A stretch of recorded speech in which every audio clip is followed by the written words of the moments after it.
حضرت صلی اللہ علیہ وآلہ وسلم پر وحی کا ابتدائی دور اچھے سچے پاکیزہ خوابوں سے شروع ہوا۔ آپ خواب میں جو کچھ دیکھتے وہ صبح کی روشنی کی طرح صحیح اور سچا ثابت ہوتا۔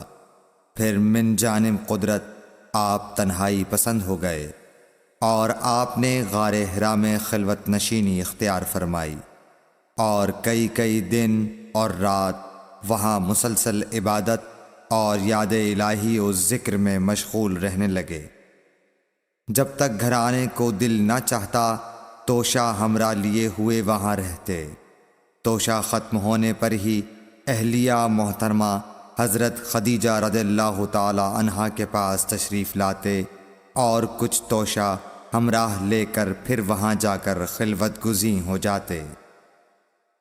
یہی طریقہ جاری رہا یہاں تک کہ آپ پر حق منکشف ہو گیا اور آپ غار حرا ہی میں قیام پذیر تھے کہ اچانک حضرت جبرائیل علیہ السلام آپ کے پاس حاضر ہوئے اور کہنے لگے کہ اے محمد پڑھو۔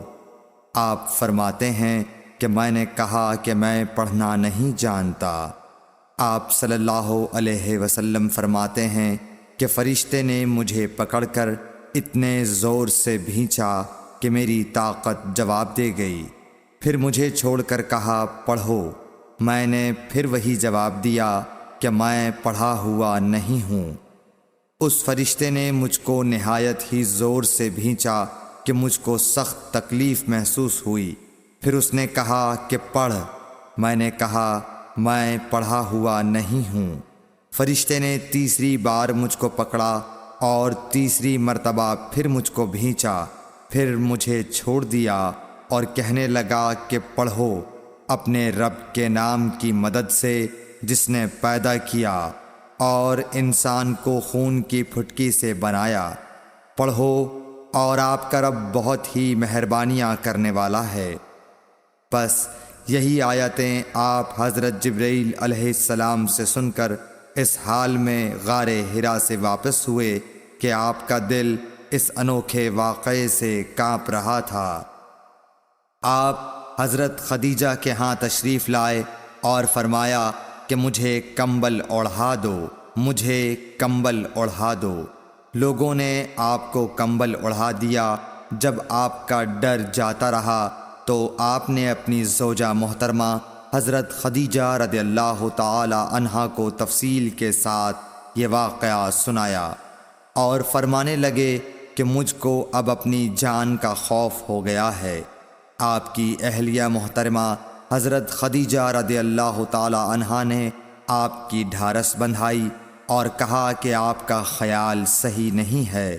اللہ کی قسم آپ کو اللہ کبھی رسوا نہیں کرے گا۔ آپ تو اخلاق فاضلہ کے مالک ہیں۔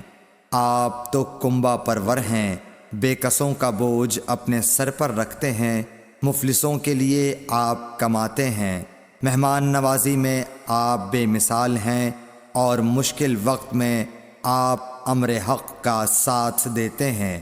ایسے اوصاف حسنہ والا انسان یوں بے وقت ذلت و خواری کی موت نہیں پا سکتا۔ پھر مزید تسلی کے لیے حضرت خدیجہ رضی اللہ تعالی عنہا آپ کو ورقہ بن نوفل کے پاس لے گئیں جو ان کے چچا زاد بھائی تھے اور زمانہ جاہلیت میں نصرانی مذہب اختیار کر چکے تھے اور عبرانی زبان کے کاتب تھے۔ چنانچہ انجیل کو بھی حسب منشائے خداوندی عبرانی زبان میں لکھا کرتے تھے۔ انجیل سریانی زبان میں نازل ہوئی تھی، پھر اس کا ترجمہ عبرانی زبان میں ہوا۔ ورقہ اسی کو لکھتے تھے۔ وہ بہت بوڑھے ہو گئے تھے، یہاں تک کہ ان کی بینائی بھی رخصت ہو چکی تھی۔ حضرت خدیجہ رضی اللہ تعالی عنہا نے ان کے سامنے آپ کے حالات بیان کیے اور کہا کہ اے چچا زاد بھائی، اپنے بھتیجے محمد صلی اللہ علیہ وسلم کی زبانی ذرا ان کی کیفیت سن لیجئے۔ وہ بولے کہ بھتیجے آپ نے جو کچھ دیکھا ہے اس کی تفصیل سناؤ۔ چنانچہ آپ صلی اللہ علیہ وآلہ وسلم نے از اول تا آخر پورا واقعہ سنایا، جسے سن کر ورقہ بے اختیار ہو کر بول اٹھے کہ یہ تو وہی ناموس معزز رازدان فرشتہ ہے جسے اللہ نے حضرت موسیٰ علیہ السلام پر وحی دے کر بھیجا تھا۔ کاش میں آپ کے اس عہد نبوت کے شروع ہونے پر جوان عمر ہوتا، کاش میں اس وقت تک زندہ رہتا جب کہ آپ کی قوم آپ کو اس شہر سے نکال دے گی۔ رسول کریم صلی اللہ علیہ وآلہ وسلم نے یہ سن کر تعجب سے پوچھا کہ کیا وہ لوگ مجھ کو نکال دیں گے، حالانکہ میں تو ان میں صادق و امین و مقبول ہوں۔ ورقہ بولا، ہاں یہ سب کچھ سچ ہے، مگر جو شخص بھی آپ کی طرح امر حق لے کر آیا لوگ اس کے دشمن ہی ہو گئے ہیں۔